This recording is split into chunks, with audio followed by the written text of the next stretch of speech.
All right, so today's video, we're going to be talking about technique and why your instincts are going to fail you when it comes to training for hypertrophy. And there's a few different reasons for this. The reason that I wanted to make this video is because we get this advice all the time. Don't ego lift, focus on your technique, all these little things. And you're kind of like, yeah, whatever. At the end of the day, we just have to chase progression, right? So my goal with this video is to get that to actually click in your head. It happened for me where I was lifting for so long and you keep hearing kind of all the bros saying, focus on your technique and stop ego lifting. And you're like, yeah, whatever. What does that actually mean? Does it actually help? It's all about weight on the bar, right?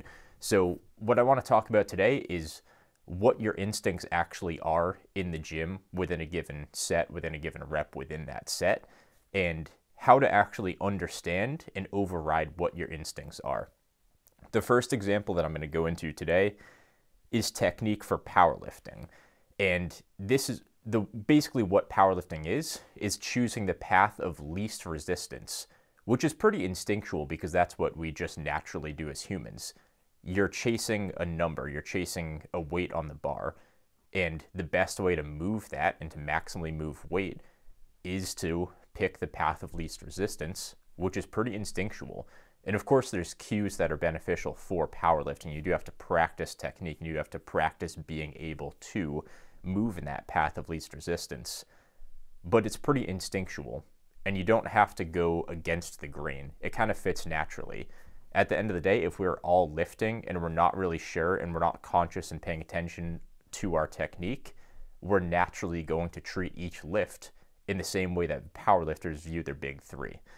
And that's a problem for bodybuilding because technique is arguably the most important factor for hypertrophy. And of course, it means nothing if you don't have your other factors in check. What I'm trying to say is if technique was on a tier list of hypertrophy variables, it's an S tier variable, 100%. When it comes to technique for powerlifting, this is why when you start to chase strength, you actually don't build that much muscle because your progression and your progressive overload that you think is happening is just a slow technique refinement over time. And that's not to say you can't build any muscle powerlifting because of course you can, but when you train in a way where you're chasing technique and you're not aware of it because your instincts are doing that, tricking you into thinking you're actually progressing on that lift, you're going to be building much less muscle than you actually could if you were overriding what your instincts kind of naturally are. The path of least resistance is the path of least resistance for a reason. When it comes to technique for bodybuilding and training for hypertrophy, that's mindfully taking the path of most resistance. And it's to challenge the muscle the most regardless of the weight that you lift. This is why you see so many more successful powerlifters. This is why so many bodybuilders transfer over to powerlifting. This is why that happened to me. It's a little bit, I don't want to say powerlifting's easier than bodybuilding, because they're both respectful in their own way. But when you're unaware of what your instincts are, powerlifting is going to be easier because that's just what your body naturally wants to do. And it's still difficult. It's still hard. Powerlifting is still extremely difficult, and doing the squat, bench, deadlift with heavy weights, yeah, that's tough. But it's also much more natural than bodybuilding because you're overriding, you're going against the instincts. And this is why less people are advanced bodybuilders than advanced powerlifters, at least in my opinion. The weight that you use when you're training for hypertrophy is simply a tool to challenge that range of motion as much as possible without going overboard and breaking down that technique that you're using. What you want to think of, and I've talked about this before, when you're targeting a certain muscle group, how can you challenge that muscle the absolute most, regardless of the weight?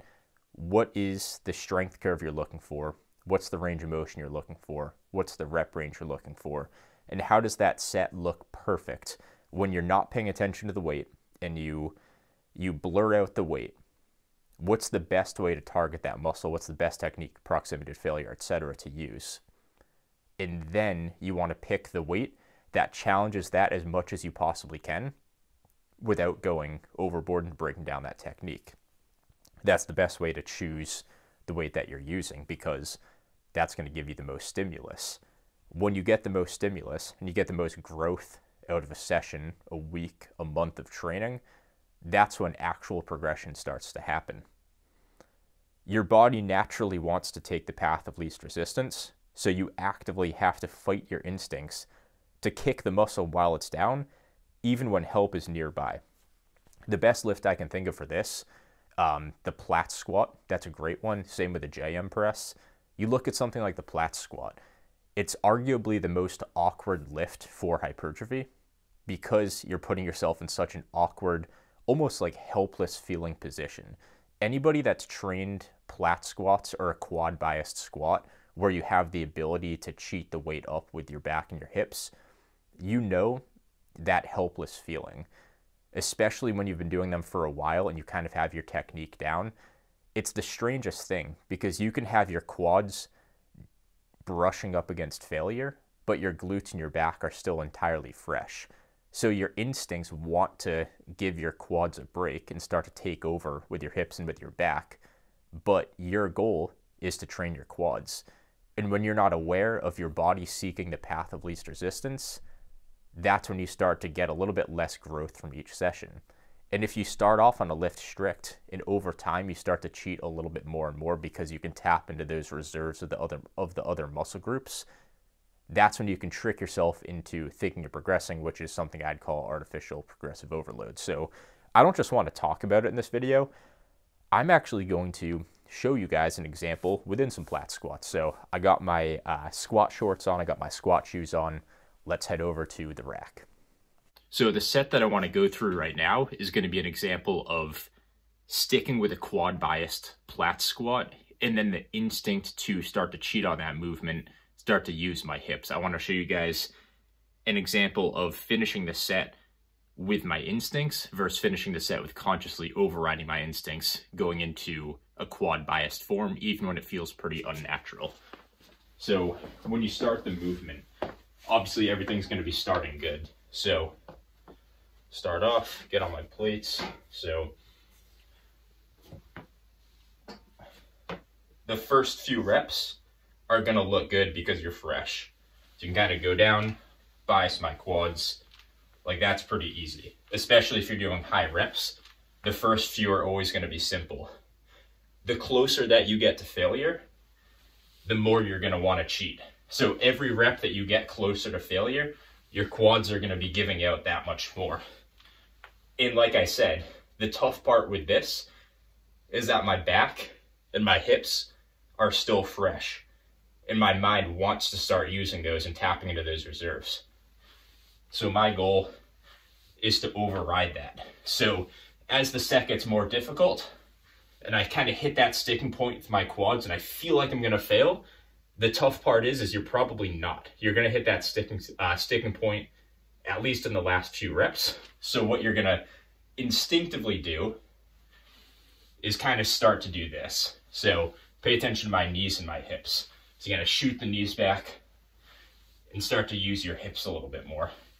So I can keep going like this forever, especially with the weight that I'm using for a Platz squat.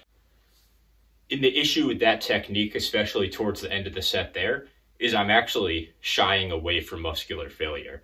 I'm moving away from it, and rather than once I get close enough, just pushing farther and pushing farther until I'm at my appropriate reps in reserve, I'm starting to cheat my technique and actually keep my quads a little bit sheltered away from failure, which is kind of the opposite of what we want to do when training for hypertrophy. So an example of a set to an appropriate proximity to failure, keeping my quads targeted throughout the entire set. Let's dive into this one here. So again, the first few reps, they're going to be solid, and you kind of want to hone in your technique then. So get your tempo down, track your knees forwards, keep your chest upright, keep your knees forwards as you start to press, and stick like that until the reps get kind of sticky, until they get kind of tough. So eventually you'll get to a point where they start to look more like this. You kind of hit that sticking point and it's tough to break through, and all you want to do is just move your hips back, shoot your knees back, good morning the weight up. You want to stick through that. It's okay to do a little dead stop at the top and pause for a quick second to get your mindset in the right spot and give yourself a cue to override that instinct. So what I do at the end of a set, pause for a second at the top, get my mindset right to push through that sticking point without cheating, get as close as I can. The last rep will either hit a severe sticking point or it will have a little bit of cheat just like that. And that's a good sign that you can actually end the set from there. So is that set perfect that I just did?